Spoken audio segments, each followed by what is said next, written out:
Hello, everybody, and welcome back to Doubtful Games. This is Timothy Miller, your host, and we're just going to do a check-in today. Today is going to be the second devlog for Project X here, which the first devlog was a few weeks ago, and we have come a long way since then. So I just wanted to give you guys an update on how things have been going. We've made tons and tons of progress in the last couple weeks, so I wanted to start out by showing you where we were. This is the state of the game back 3 weeks ago when I posted our first devlog. So let me run this and just show you real quick what it's like so that you can get a good sense of how much has changed. So you can see we've got these little ninja dudes that are walking around. Their animations kind of work, but they don't flip sides. The enemies here do not work. Their animations do not work, but you can attack them and they will attack you back. And then you right click and they come to life. And that's basically it. They just kind of keep spawning endlessly until you die or get too powerful to die, which it's not particularly well balanced in this version. It really is pretty much you die or you get way too powerful and have no chance of dying, which is not ideal. And there I died. So that was one of the things that we set out to fix in the last few weeks. We've also updated all of the graphics. Let me just show you. So I'm gonna close down this game. And I'm gonna have to jump out of this project. Open the project manager. Now I'm just gonna go forward in history here.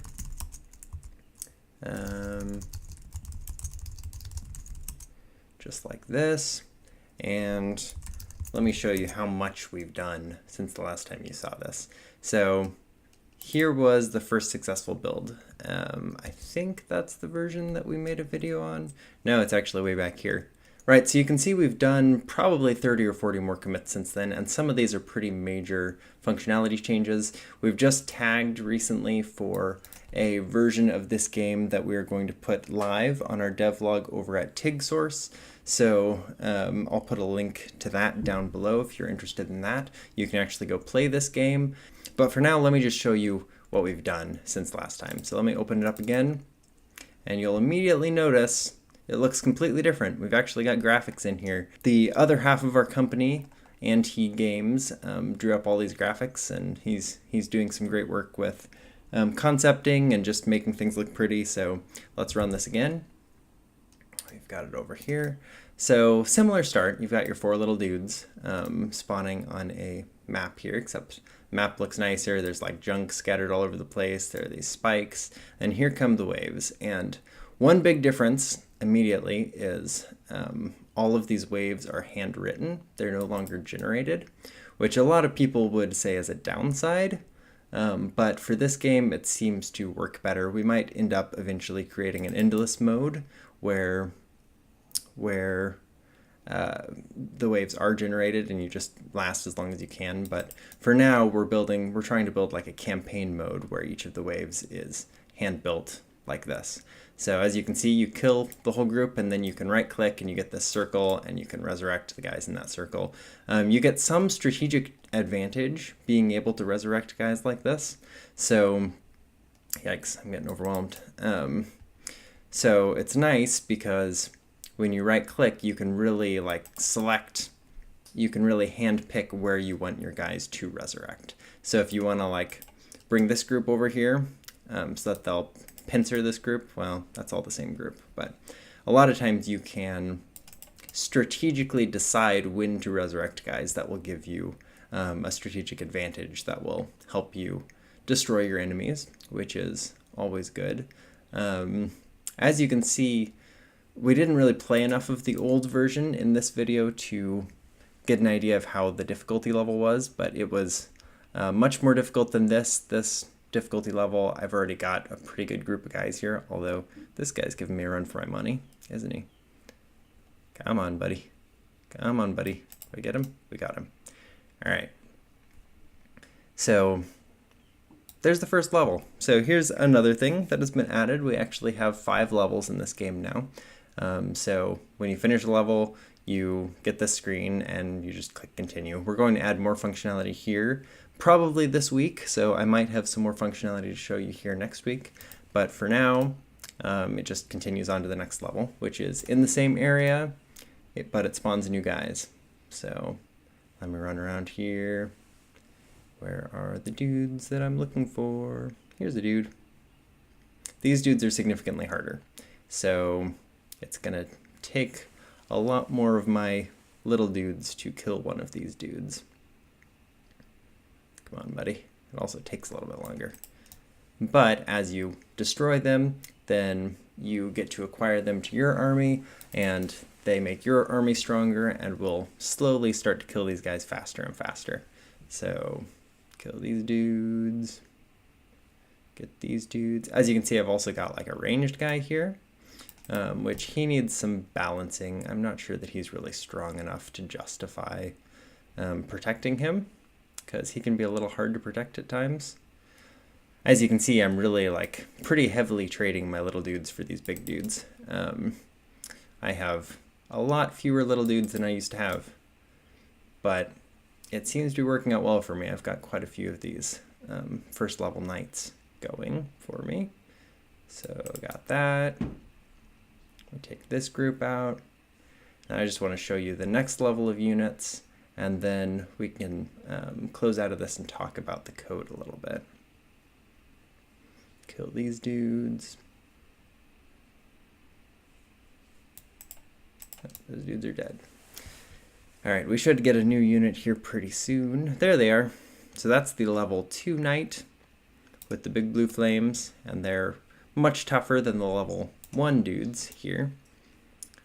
So you can also see one little design detail is that your dudes look the same, but they have a different color than the enemy dudes, which makes it easier to tell what's going on, which is nice.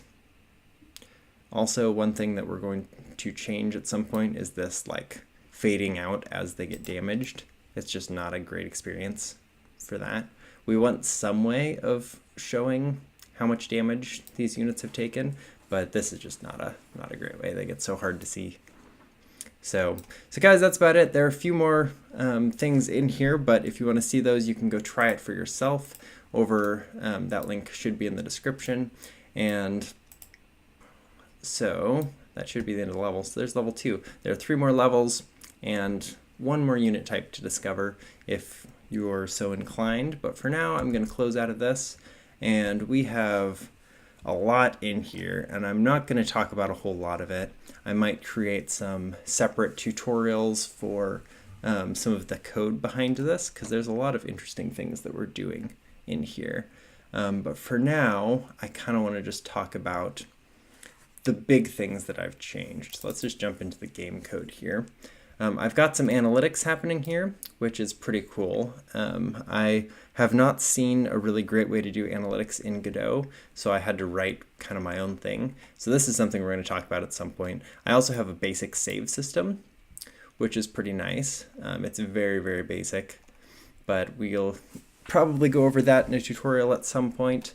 I was working on feature queries so that you can add a setting when you export it, and that setting will turn on things that we want in the exports and turn off things that we don't want in the exports, but this isn't really working yet, so I don't have a whole lot to say about that.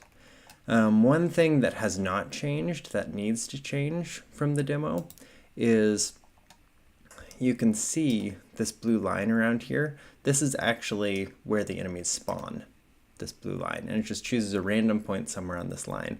It's pretty much taken straight from a tutorial on the Godot or in the Godot documentation, and it works fine, but it has some definite problems, especially that sometimes like you'll be up here in the corner and you'll get an enemy that spawns way down here, and it's just really hard to like figure out where all of the enemies are sometimes. So we want to change this at some point to hopefully make it so that they can spawn anywhere in this map, just as long as they're not in the viewport. So that's something we need to do.